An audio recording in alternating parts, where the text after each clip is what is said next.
This is the day that the Lord has made. We shall rejoice and be glad in it.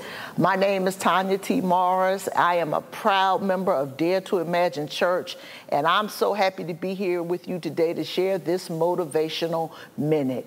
Will you do me a favor? Will you text 10 people, tweet, tag them, Facebook message, and let them know that the Motivational Minute is now live, coming to you to share a word for today. You know, one of my favorite movies is Ride Along with Kevin Hart. Came out a couple years ago. But the reason I like it is because it was really a story of an older, seasoned police officer taking a young gun and trying to help him to grow into the position, even in the midst of trying to not have him marry his sister. But it was a fun movie, and I really enjoyed it. And when I thought about this message today, it's called Ride Along because Paul found himself in a situation where he was on his way to see Caesar, and he had no other choice but to go for this ride. And our story is coming from you today in the 27th chapter of Acts. And it's really the whole chapter, so make sure that you get a chance that you go back and really read the whole chapter. But I just want to focus on a couple key parts of the story. As I said, Paul is on this journey to go before Caesar. And in verse 6, it says that the centurion found an Alexandrian ship sailing to Italy, and he put us on board. And this is Paul talking in the first person. When we had sailed slowly many days and arrived with difficulty, the wind not permitting us to proceed, we sailed under the shelter of Crete. And then verse 9 says, now when much time had been spent and sailing was now dangerous because of the fast was already over, Paul advises them, and he says, men, I perceive that this voyage will end with disaster and much loss, not only of the cargo and ship, but also of our lives. And verse 11 says, nevertheless, the centurion was more persuaded by the helmsman and the owner of the ship than by the things spoken by Paul. My first point is that there will be times in your life where you will have to stand up and be a voice of reason. It won't feel good. People might laugh at you. They might not agree with you. But there comes a point in each and every one of our lives where we have to stand up and be the voice of reason. Imagine this. Paul is already on a journey to go stand before Caesar and possibly be sentenced to death, possibly be put in prison. But he stands up and he says to them, I'm telling y'all, I really don't think that this is a journey that we need to take. I see that there is going to be much loss. And so the centurion, he ignores him. He decides to proceed on. And then we move down because what happens is that a storm comes. It is called Euroclydon, or a better word for it was a typhoon. And Paul, he begins to see what is going on. And verse 15 says, so that when the ship was caught and could not head into the wind, we let her drive. There's some storms, beloved, that are going to come your way. There are some storms that you are not going to have any other choice than to let them drive. It's your faith being tested when certain storms come. Your faith is being tried. Faith that is not tried is faith that can't be trusted. So your faith has to be tested. It has to be proven. And so there are storms in our lives that come along just to test us, just to try us. And so you have to sometimes, as hard as it may be, you got to let them ride. You got to let them drive. You got to go for a ride along. And so this storm comes, this Euroclydon, this typhoon comes, and it's just dragging, it's just doing whatever it wants. It has people running, it has them all over the ship. They're panicking, and the sands and it's driving. And then the next day, It says in verse 18, it says, and because we were exceedingly tempest tossed. That right there is something. Tempest tossed, it says. The next day, they lightened the ship. So they began to lighten the ship. They begin to throw things overboard. And coming out of the storm, there are some things you're going to come out totally different. You're going to have to lighten your load. There'll be some relationships that you'll have to let go. There'll be some decisions that you won't be able to make anymore. There are going to be some places that you won't be able to go anymore. You'll have to lighten your load as you come out of this storm. So they begin to lighten the ship. And on the third day, we threw the ship's tackle overboard with our own hands. I mean, they're just throwing stuff overboard and they get rid of stuff. And you got to be prepared when you're coming out of a storm to lighten your load and just unload and throw stuff where it just don't belong anymore. But I like what Paul says in verse 21. I'm going to read 20 first because it says, now when neither sun nor stars appeared for many days, and no small tempest beat on us, all hope that we would be saved was finally given up.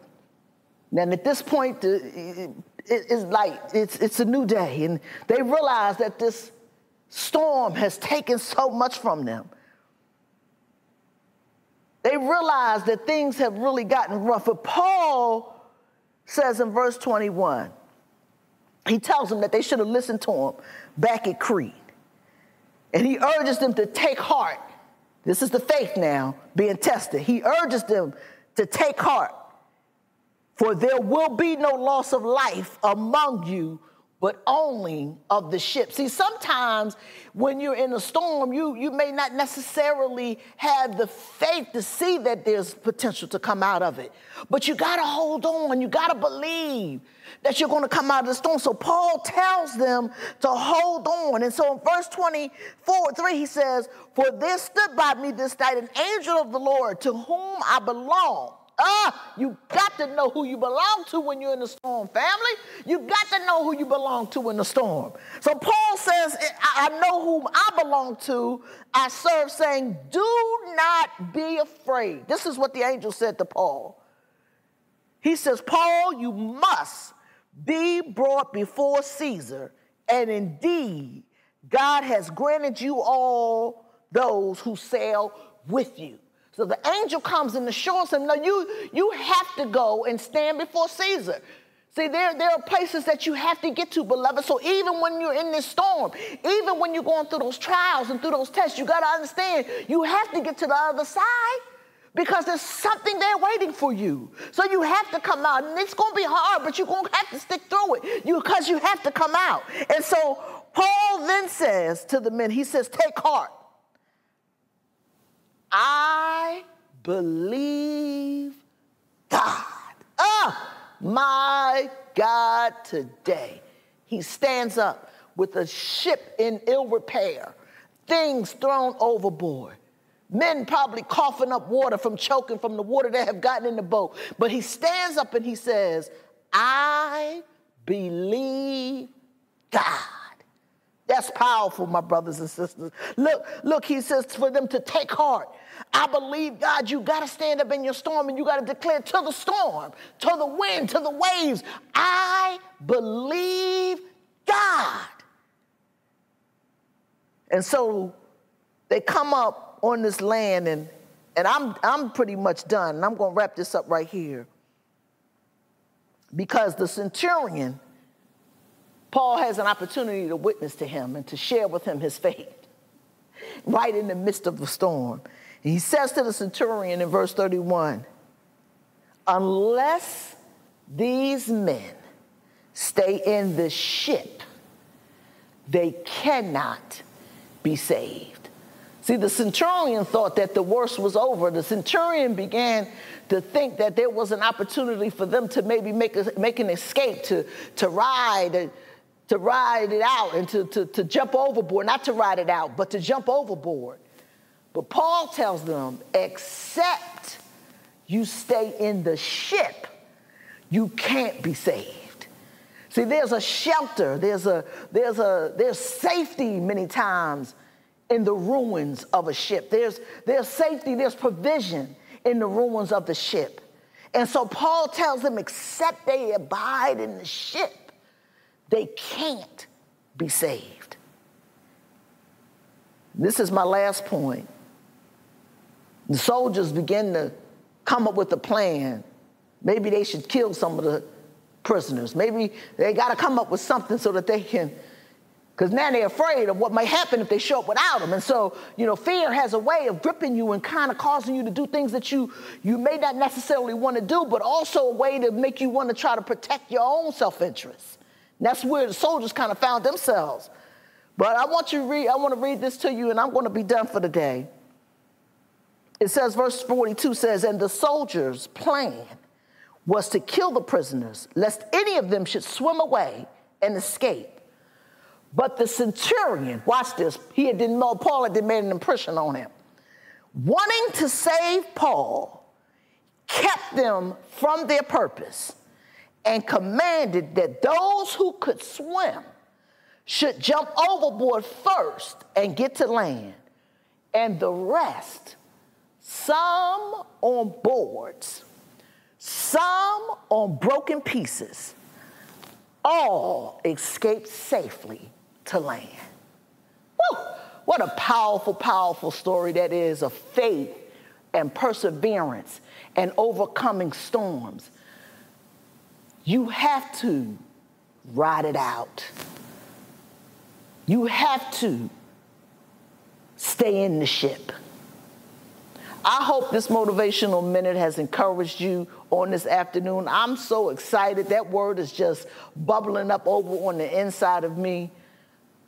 I want to encourage you, if you are listening to this or you're sharing it with someone and you don't know the Lord and the parting of your sins, take heart in this story. Think about what the Lord means to you and how your faith can be strengthened and be renewed. And then find you a good church home. I recommend Dare to Imagine. This is a good church with a good leader in our very own Reverend Dr. Kevin R. Johnson. You can find us on all of your social media platforms, Dare to Imagine Church. Check out our website, d2ic.org. Always and forever remember, life is better when you dare to imagine.